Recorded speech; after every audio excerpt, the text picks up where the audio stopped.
Yesterday, Inca was just a king, right? The name of these people living here, they were called Quechuas. Thank you, Bonnie. Thank you very much. Quechuas. Okay? And these Quechuas, wrongly called Incas, they were like the last society, kingdom, confederation, clan, call it whatever you want to call it, before Europeans' arrival, right? Before Christopher Columbus. But these Quechuas were the last. Before Quechuas, we have to talk at least more than 150 different tribes, confederations, clans, kingdoms. Because Peruvian history, is this working? Yes.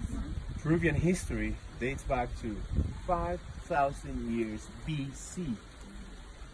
5,000 years BC, but it's proven.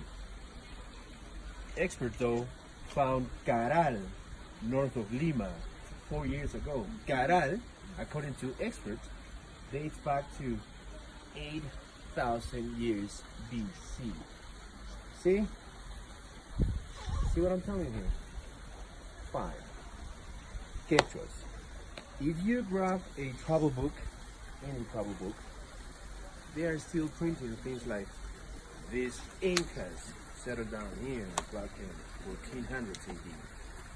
1400 AD. I might buy that, but I need you to remember that 1400 AD was the time when this Quechua society was at its best. 1400 AD. Thanks to the greatest Inca this Quechua society ever got. Remember the statues? Thanks to that Inca. What's the name? Oh my God.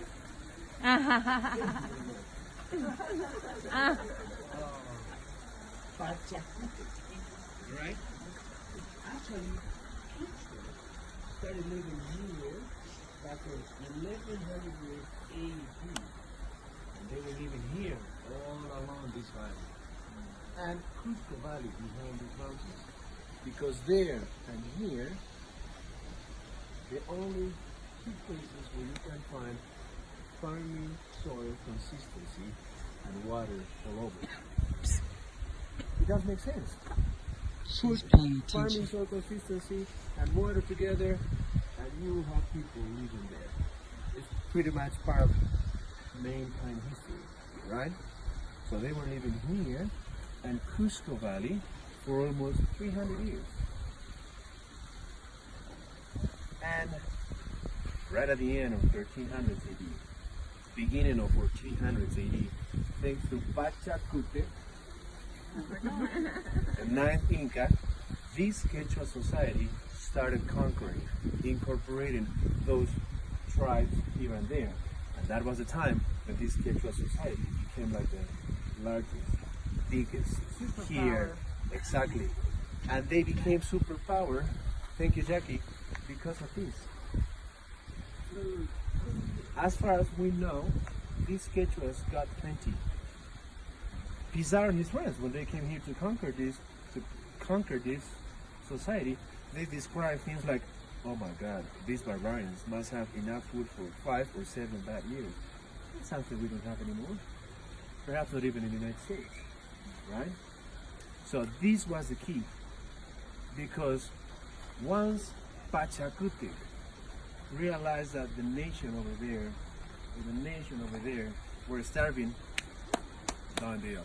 The guy used to send hundreds of alpacas and llamas carrying enough food for that area, along with ambassadors.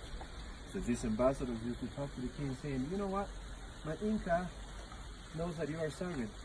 Look, you won't starve anymore. He's sending all this food for you. And these ambassadors used to talk to the king saying, go for a walk. We need to talk.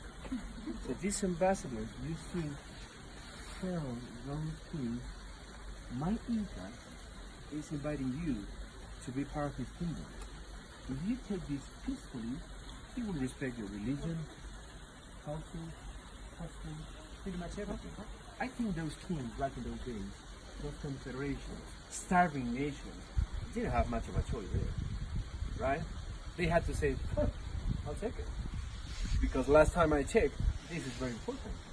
Now, in the future, and back in those days, yes, right? So they had to obey the Inca by force. But at some point, these confederations here and there, these kingdoms here and there, started hating the Inca because they had to obey the Inca by force. And that hate was still there when Pizarro and his friends came this far back in 1532. Because we can never ever say that 182 soldiers could have conquered this empire. Because we are talking about 182 soldiers versus 10 million people. Yes, I just said 10 million people. It doesn't make any sense. See? So thanks to those confederations, thanks to those kingdoms who used to hate the Inca, who used to hate the Inca because of this situation, they were like the best friends Pizarro ever found here to fight back on the Inca. Not only here happened, Mexico. Thanks to Tlaxcaltecas and Totonecas, Cortés was able to beat Moctezuma. Same thing here.